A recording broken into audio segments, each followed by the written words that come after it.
What's up, guys? My name is Siam and I want to welcome you to my corner.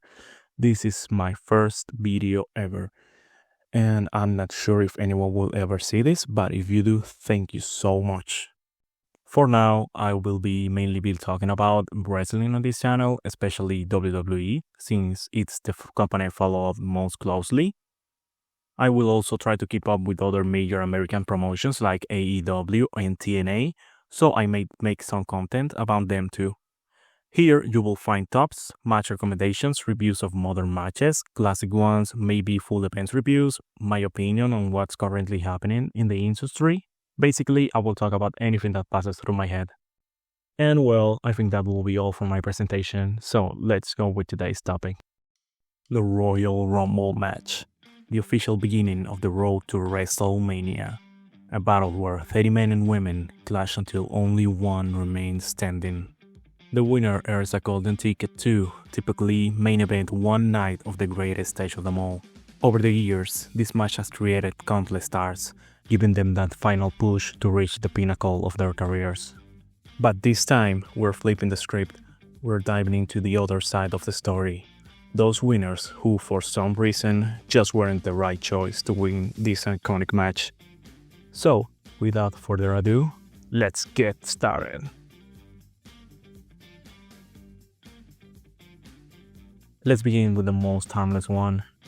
Ronda Rousey had been absent from all WWE programming since WrestleMania 35 in 2019. And then, out of nowhere, almost 3 years later, she returns and steps over every other woman who had been consistently shining over the past year, like Liv Morgan, Sasha Banks, or Rhea Ripley. Even a safer, non-fan favorite choice like Charlotte Flair would have made more sense here. But no, they decided to go with Ronda, an undeserving competitor who was never really a top-tier wrestler. During Ronda's final months of her first run, some fans were already turning on her, but this time it was clear they didn't want her in the spotlight. As soon as she entered the match at number 28, it was painfully obvious that she was going to win. While she initially got a decent reaction, the hype quickly wore off. Once fans realized she actually won the match, they turned their backs on her all over again.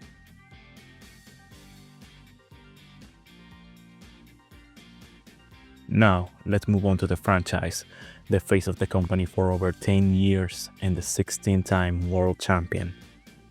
Of course, I'm not talking about his legendary return and Royal Rumble victory in 2008. No. This is about what happened 5 years later. Let's take a step back to WrestleMania 28 in April 2012. John Cena vs. The Rock, a generational clash between two of the most legendary superstars of all time. The Rock came out on top in a match advertised as once in a lifetime. But just a year later, that tagline was completely thrown out the window. The 2013 Royal Rumble is widely remembered as one of the least exciting in the stipulation's history. Why?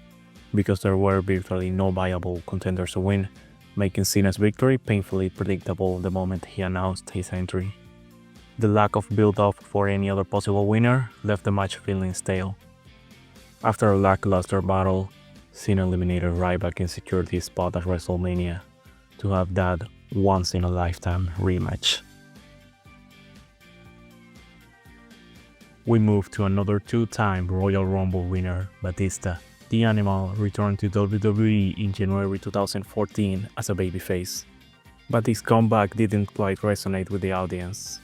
And there was a much bigger problem standing in his way, Daniel Bryan. The American Dragon has spent much of 2013 battling the Authority in its pursuit of the WWE World Heavyweight Championship held by Randy Orton. The fans were fully behind him, making him the clear favorite to win the Rumble. It was also the most logical choice given the storyline. Heading into the match, everyone expected Bryan to make an appearance and fight for a spot in the main event of WrestleMania.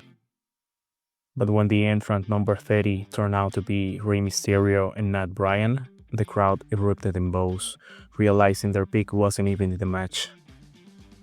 The boos didn't stop there. The fans kept drowning the arena in negativity all the way to the end of the match, including, of course, Batista's victory. even dragging him to turn heel the following weeks.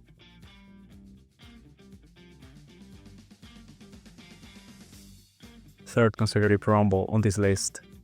After 2 years of Royal Rumble winners being rejected by the audience on their second Rumble win, this time we have a first-time winner. Since his days in the Shield, Roman Reigns was projected as a future main eventer, even setting the records for most elimination in the previous Royal Rumble. The company's intentions were clear and once the Shield split up. While Seth Rollins and Dean Ambrose experienced a lower and more natural growth, Reigns was immediately pushed to the main event, competing for the WWE World Heavyweight Championship within his first months as a single star. This brings us to another painfully predictable Rumble match. However, fans still held on to hope. Their hero, Daniel Bryan, has returned from a neck injury a couple of months prior, and it seemed like the company might finally make things right after the debacle from the year before. But that hope was quickly crushed when Bryan was eliminated early in the match. The crowd immediately turned hostile, booing nearly every superstar who entered after Bryan's elimination. This animosity only grew as the match dragged on. In the final moments, Roman Reigns was attacked by The Big Show and Kane in what felt like an unbearably long sequence, only to be saved by his cousin, The Rock, to gain some ovation from the big dog. However, the attempt to win over the fans failed miserably. To top it off, the monster heel Rusev, who was unexpectedly cheered by the crowd, was the last eliminated by Reigns, cementing this Rumble as another disaster in the eyes of the audience. I couldn't finish this video without mentioning this one. To make it short, imagine one of the company's main attractions, a match that's supposed to push a superstar to the top, with a shot at headlining the biggest event of the year, competing for the World Championship, and then having the victory go to the chairman of the company, who isn't even a wrestler.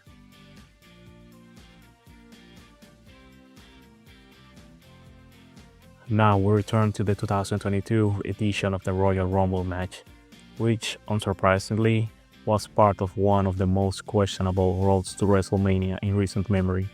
For the top spot on this list, we have a participant who embodies all the negative points of the previous entries. Someone who didn't need to win in a painfully predictable match, with little emotion, no credible contenders built up, and all for a WrestleMania rematch that absolutely no one asked for. Lesnar began the night as WWE Champion, only to be dethroned by Bobby Lashley in a disappointing dream match, thanks to the interference from the reigning Universal Champion at the time, Roman Reigns. At that moment, it became glaringly obvious what the company had planned for the Men's Rumble that night. What followed was a dull and uninspired Rumble match. Then, true to form, Brock Lesnar entered as number 30, bulldozed his way through the remaining competitors, and won the entire thing in under 3 minutes. And that's it for my first video, guys. The first one and maybe last one, who knows. If anyone made it this far, thank you very much. Please like and leave a comment. That will be very motivating for me to continue with this.